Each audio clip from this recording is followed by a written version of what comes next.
The Imperium of Mankind.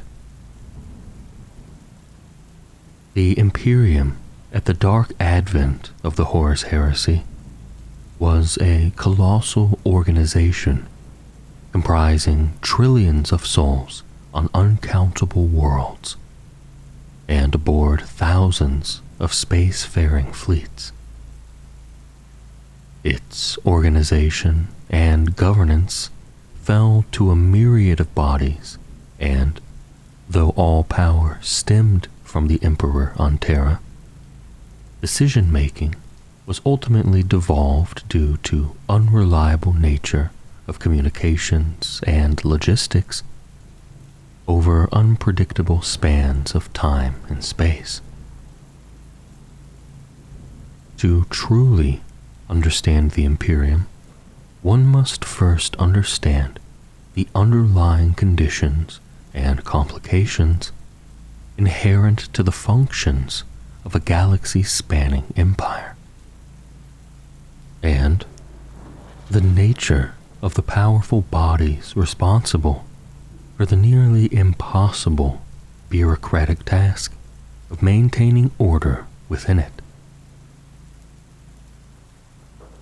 The imperial truth was the rational atheist philosophy that guided the Emperor's conquest of old Earth and the formation of the Imperium through the Great Crusade.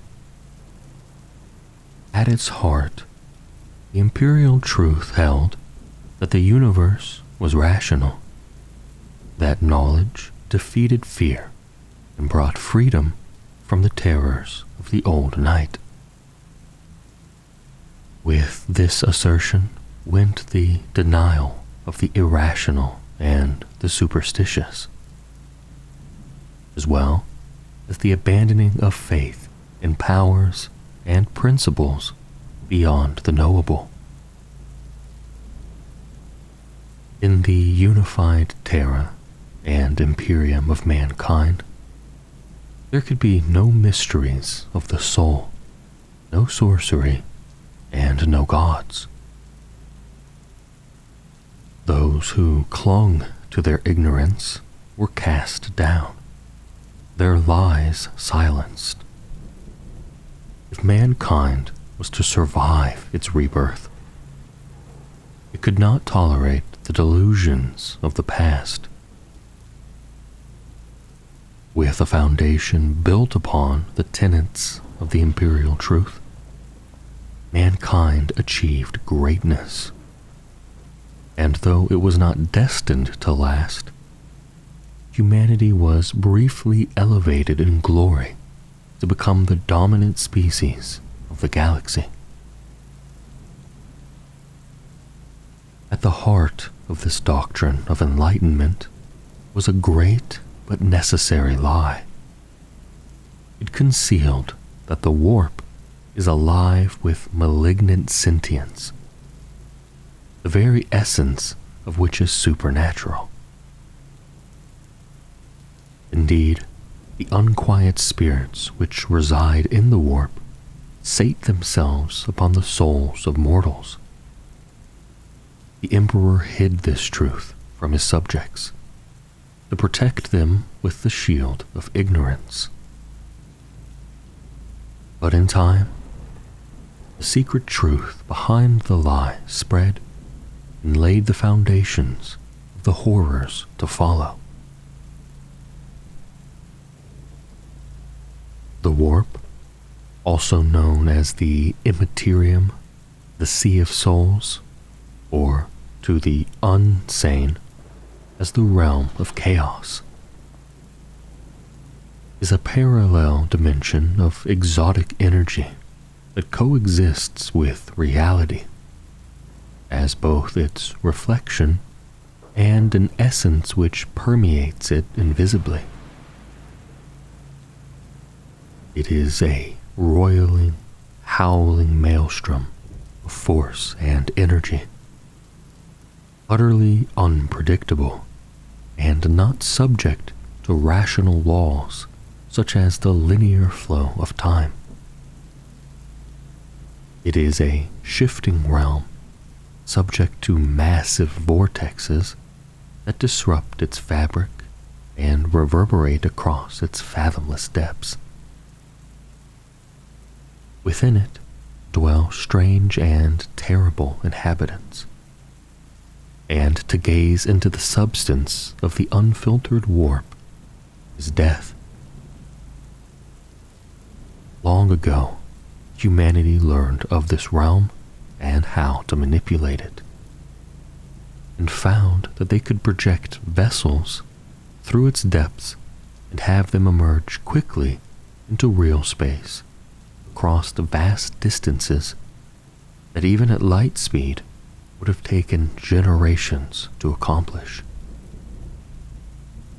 Such travel is highly dangerous, and only relatively short jumps, although still many light years in span, can be attempted with any margin of safety in the complex and inconsistent tides of the warp. Ships attempting long journeys often end up wildly off course, lost permanently within the Immaterium's complex weave, or simply shredded to flinders. Furthermore, such vessels may suffer bizarre time shifts, aging their passengers to dust, or arriving years after, or even years before they had originally planned. Warp storms and other disturbances can also block navigation completely, cutting worlds and sometimes entire regions of space off for days, weeks, or even centuries. During the Age of Strife, massive warp storms shook the entire Imperium, preventing any long-range interstellar navigation for millennia. Psykers are sentient beings who can harness or manipulate the warp. The Emperor is the first and greatest of all human psykers. But there are psychically able people in every human culture, and on every world throughout the galaxy. And to every generation, yet more psykers are born. Many of these people possess only minor, apparently harmless talents, and a scant few preternatural power that sets them apart. But regardless of its measure, all psychic abilities come at a price. Some psykers are driven mad by precognitive dreams and visions. Others find their talents uncontrollable and wreak terrible damage on themselves and the people around them. And at worst, becoming living conduits to the warp and its nightmarish denizens, and by doing so, perhaps doom an entire world. Because of this, many psykers are treated as witches and executed or banished into exile. And the Imperium organizes the tithe of the black ships to round them up and control their danger. Stringent testing upon the black ships ensures dangerous psykers can be dealt with permanently, while those more stable are appointed to various Imperial organizations under a sanction of strength. The rarest and most powerful find themselves in the employ of secret Imperial organizations whose shroud of mystery still holds fast. The paradox of the Psyker was that while a pressing danger to humanity, their presence was utterly vital to the pursuit of the Great Crusade. On a practical level, this was embodied by the Emperor, and most widely and vitally by the bloodlines of the navigators who facilitate long-range warp travel, and the astropaths that make interstellar communication possible. The majority of Psykers are sent to the Emperor's palace to undergo the soul-binding ritual that renders them into astropaths. These are specially trained and controlled Psykers who are capable of communicating with others of their kind through the warp over vast interstellar distances.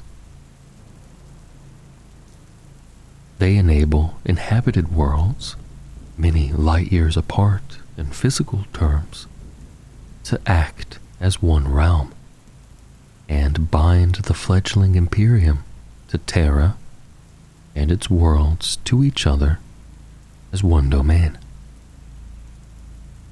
Due to the nature of the warp, their messages must be transferred in the form of allegory or metaphorical dreams, and the astropaths and their handlers are responsible for the difficult task of deciphering such communications.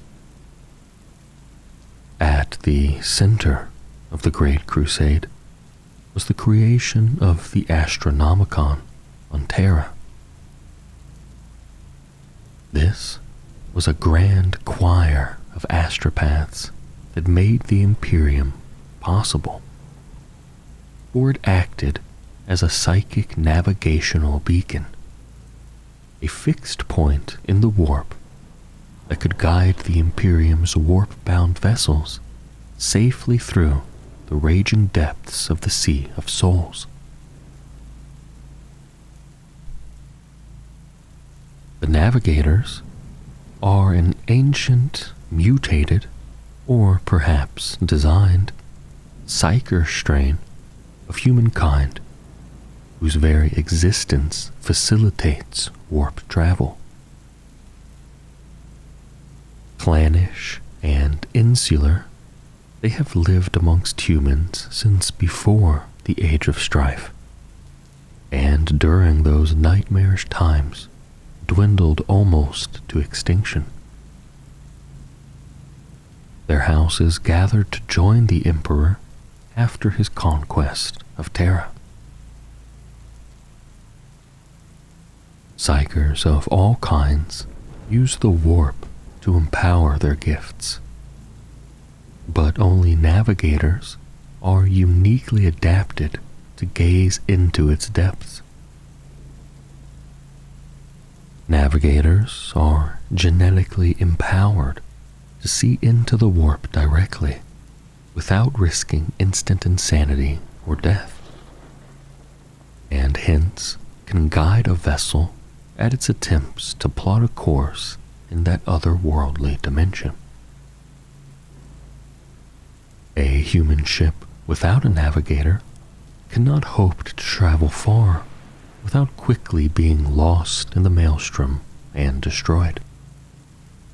Even so, the navigator's natural ability only enables them to chart relatively short journeys through the warp with any degree of certainty, particularly where the immaterium is in tumult. However, the navigator's range was greatly expanded due to the Astronomicon. Its light cuts through the warp's insane modulations and frequencies, allowing them to use it when plotting journeys to more accurately traverse the void than would ever have been conceivable before. Strong psychers uncovered in youth were taken by Space Marine legions to be trained in an attempt to create Space Marine battle psychers. Warriors who would wield terrifying power in the name of all humanity. Many legions supported this so-called Librarius project. In particular, the 15th Legion, the Thousand Sons, whose gene seed granted almost all of its warriors and its Primarch a significant degree of psychic ability. However, some bodies of the Imperium suspected the project to be a fount of dangerous sorcery, and it was feared any misuse of such power could bring calamity down upon the fledgling Imperium. Fears that were supported by the dire histories of Old Night.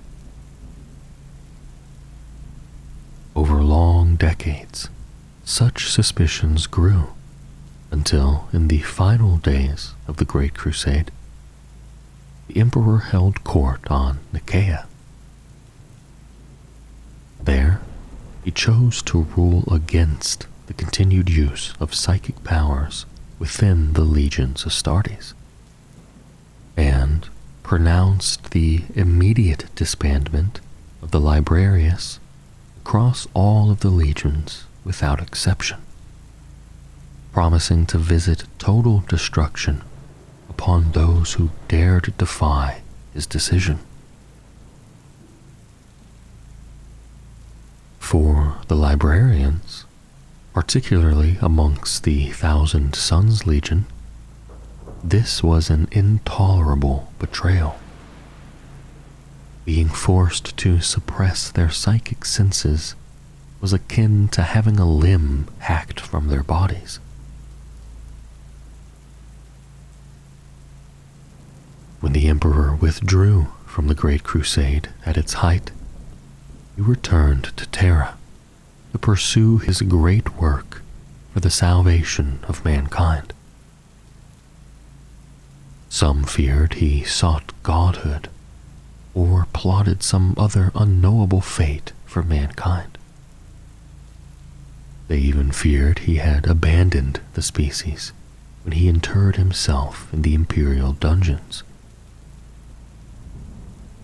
Though none know for sure what this work entailed, nor if it was ever completed, the barest facts of his plan speak of a weakening of the power of the warp and the eventual removal of humanity's reliance upon it.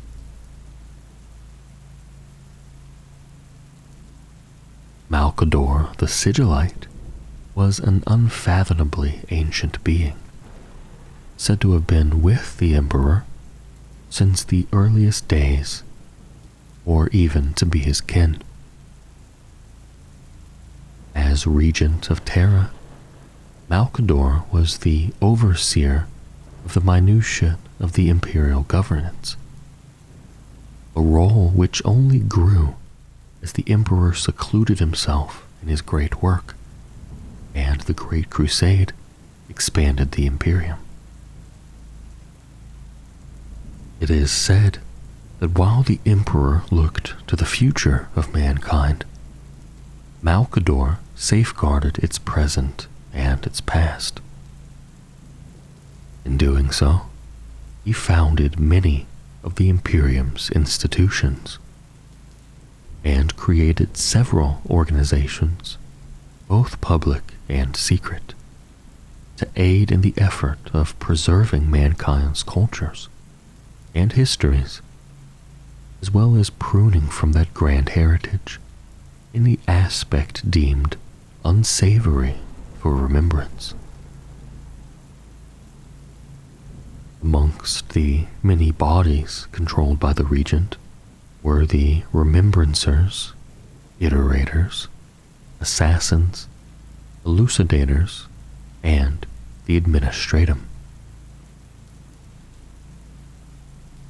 The Remembrancers were a class of itinerant artists and chroniclers that accompanied the forces of the Great Crusade under license and edict. Following the expeditionary fleets, they recorded what they saw in words, picts, paintings, sculptures, music, and any number of other modes of expression, in order to immortalize the actions and forces of the Great Crusade. The order died with the onset of the Horus Heresy, and its works were deemed too dangerous to endure and have since been destroyed, although much is said to remain under a seal of utmost secrecy. The Iterator Order also accompanied the Great Crusade. The task of the Iterators was to promulgate the message of the imperial truth on every compliant world ascending to the Imperium, as well as to reinforce the secularity and rationality of its tenets on imperial worlds and within the Great Crusade's fleets. They were recruited from the most erudite, sharp-witted, and silver-tongued teachers of Terra. Men and women trained to have such a firm belief in the imperial truth and keen grasp of rhetoric, debate, and diplomacy that when making their orations, they could smother any arguments contrary of their specific dogma. Dozens of peaceful compliances were achieved thanks in no small part to the work of the Iterators, though cynics might suggest that it was the threat of the bolters of the Legionnaires Astartes standing at the Iterators' sides which cowed worlds into compliance rather than philosophy, eloquence, and logic. The Order Elucidatum, colloquially known as the Tallymen or Malcador's secret police, acted in two functions: openly as contributors to the bureaucracy of the Great Crusade, and covertly as iconoclasts, censors, and murderers. In their open capacity, the elucidators traveled freely among the expeditionary fleets of the Great Crusade, operating as supporting data scribes to the offices of iterators, future planetary governors, and census takers as a function of the administratum. This work of the elucidators was vital, though it was undertaken with an ulterior motive: to gather information for their secret task, the assassination of demagogues, the destruction of proscribed texts, and the suppression of any persons with knowledge of or contact with the manifestations of the warp.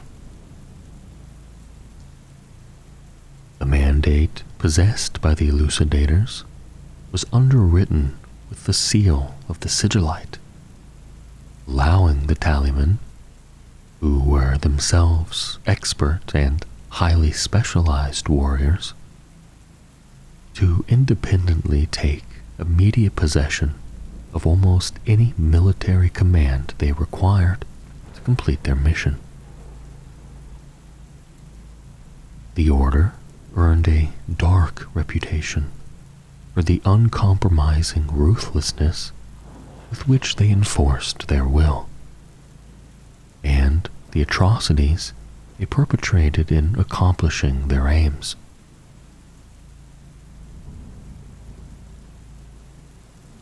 Upon his retreat to Terra, the Emperor called to his side Malcador and the Imperial Court and issued them with new commands.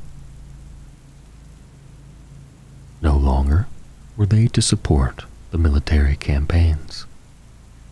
These were now safely in the hands of the new War Master. Unlike the far-flung members of the War Council, of which Horus was leader, the Council of Terra would attend to the matters of state and the establishment and maintenance of imperial law across the myriad worlds of the Imperium.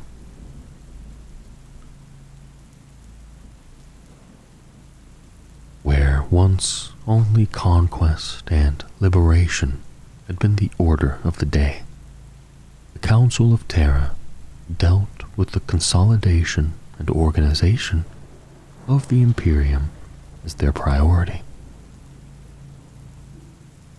Malcador, the Emperor's most trusted advisor, was named as First Lord of the Council and would lead it in the Emperor's absence. And with him, Chief Custodian Constantin Valdor and the leaders of the astropathic and administrative divisions of the Imperium were appointed to the council. For some of the Primarchs, this seemed a sign that the Emperor was willing to turn his back on his greatest warriors, who had fought and bled tirelessly in his service, and to give power to petty mortal administrators and sycophantic adepts on Mars in their stead. Administrators who could impede the progress of the Great Crusade with their bureaucracy.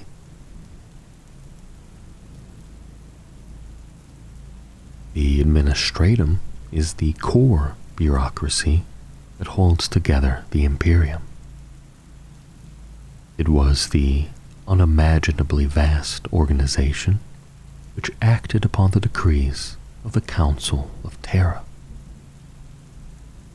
managing aspects of government as diverse as levying taxes, raising fleets, allocating the division of agricultural resources, and collecting census data across 1 million worlds. Uncounted billions of minor politicians, scribes, clerks, and administrators were in the employ of the Administratum, their toil greasing the unceasing wheel of Imperium.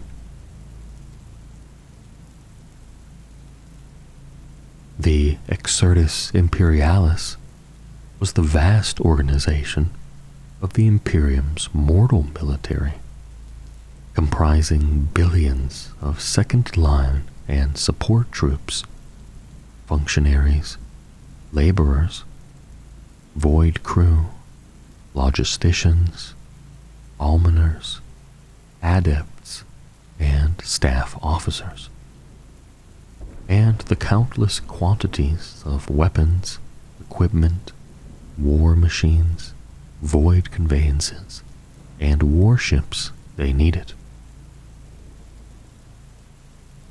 While there were a few million space marines, the untold billions of the Exertus made the Great Crusade a reality.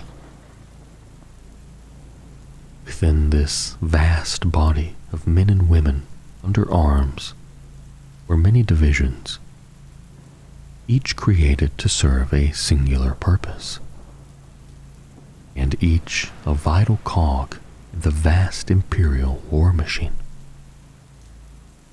These included the highly specialized void troops of the Solar Auxilia regiments, the well-armed and thoroughly trained battalions of the Imperial Army, or Imperialis Auxilia, and the innumerable ad hoc provincial militias raised for planetary defense.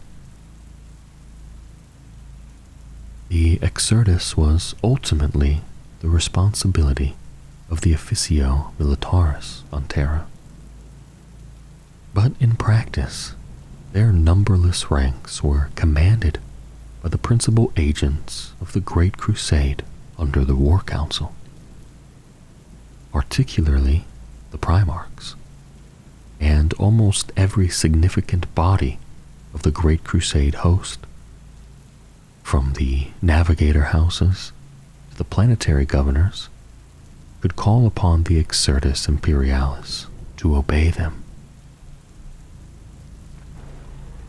The Great Crusade was the most ambitious military endeavor ever attempted.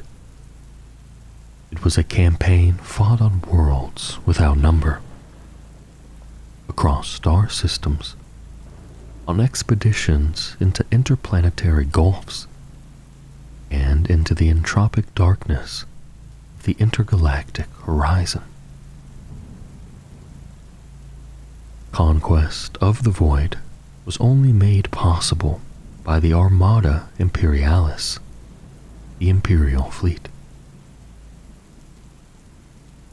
The Armada comprised countless tens of thousands of warp-capable vessels that transported the legions of Astartes and many billions of Imperial Army soldiers from one star's light to the next, and then supplied them and fought battles at their behest in the void. A staggering array of vessels were constructed, reclaimed, or pressed into service for the fleet. The first vessels to enter the servant of the nascent Imperium were constructed in the orbital foundries of Terra, and later Mars and Saturn, and 100 other worlds. And as the Imperium expanded, so too did its fleets. Each great expeditionary fleet, which pushed outwards into the galaxy, contained hundreds of thousands of vessels. The ships of these fleets were myriad, from singular, recovered wonders of technology to mass-produced void supremacy vessels, from stately galleous engines of doom, their armor concentrated to the fore and their flanks replete with rank upon rank of broadside batteries, to lithe and deadly cruisers and stripped bare warp runners, to watchful frigates and lumbering star fortresses. They were also of innumerable ranges of size, from the smallest Cobra-class destroyer or Helicon-class freighter to the grandest multi-kilometer-long Victorum-class battleships and Mechanicum arcs.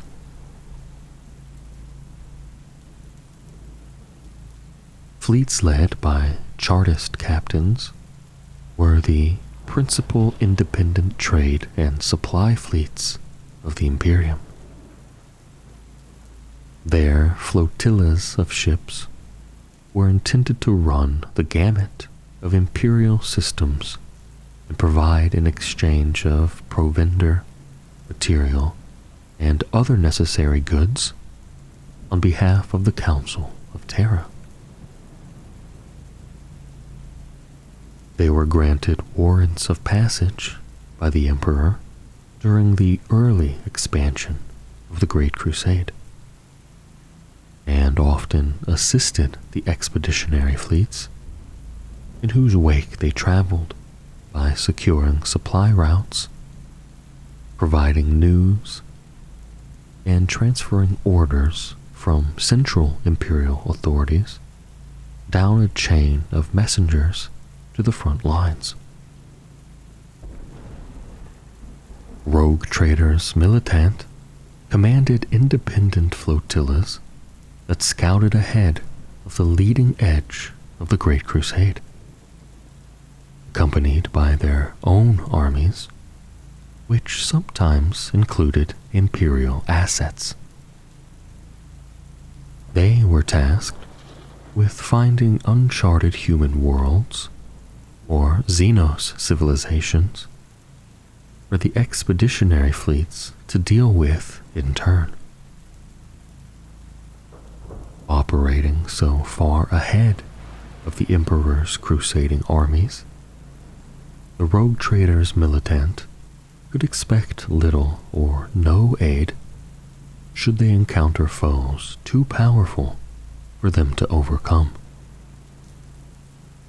And so, over time, they fortified, and in the far darkness, made use of esoteric and alien technologies. Many rogue traders were former powerful rulers of worlds conquered by the Emperor. Given the choice to serve in the outer reaches of the galaxy or to die, these rivals were never allowed to return to the core systems of the Imperium, and many vanished alone and unheralded, slain, consumed, or enslaved by nameless Xenos abominations, far from the light of Terra.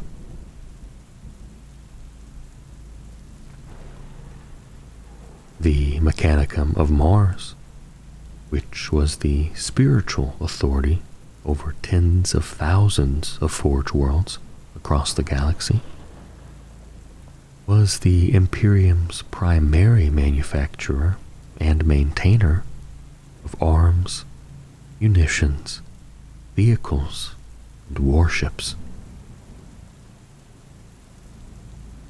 Dedicated to working their machines and forges with religious ardor, the lion's share of their output was committed to the furtherance of the Great Crusade.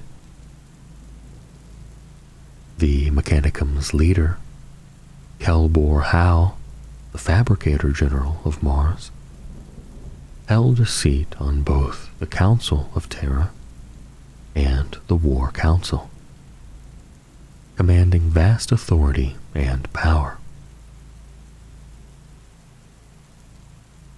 Under him was a grand synod of magi, each controlling a forge world, macroforge, explorator fleet, or a splinter of the Tagmata Omnissiah, the armies of the machine god.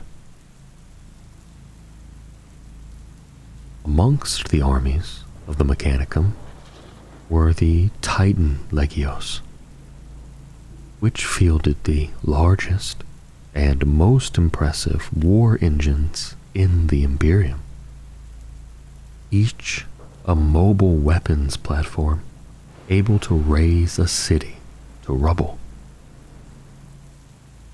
At the feet of the Titans came legions of cyborgs, servitor thralls, tech priests, and programmed automata armed with arcane and esoteric weaponry. In support of the Magi of the Mechanicum were the Skitarii hosts, cyber-augmented elite defenders of the machine god. Also under the aegis of the Mechanicum, though not exclusively bound to it, were the Knight households, ancient feudal bloodlines of aristocratic pilots who rode to war within combat exosuits. In preparation for the reconquest of the galaxy, the Emperor created 20 Primarchs to be his agents of change and lords of war, long before he conquered ancient Terra. These unique individuals, wrought of genecraft and lore beyond understanding of any save the Emperor himself, were his generals, the executors of his will.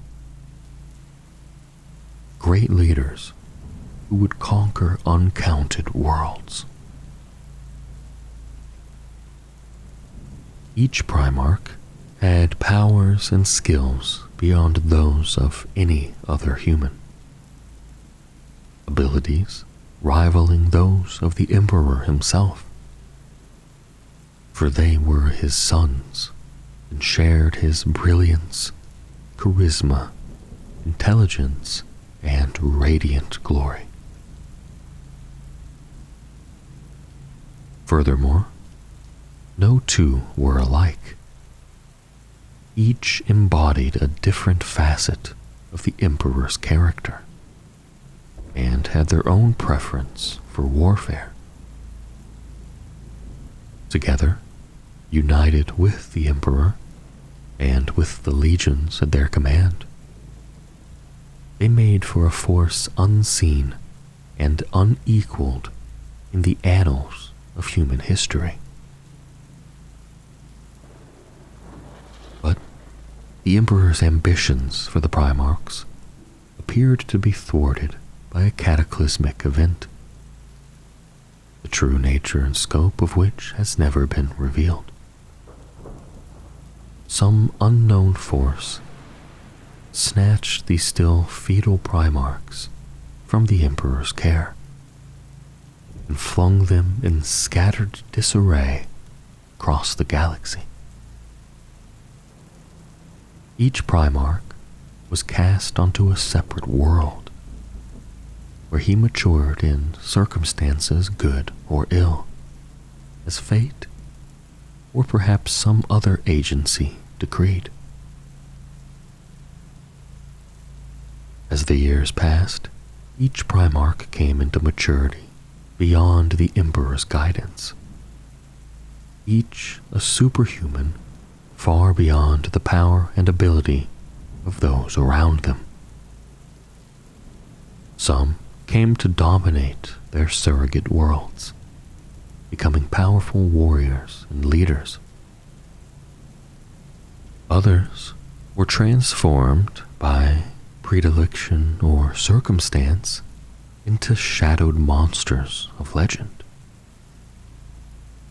Over the course of the Great Crusade, the Emperor was reunited with each Primarch in turn, and each was placed in command of one of the Space Marine legions, and their authority was second only to the Emperor himself.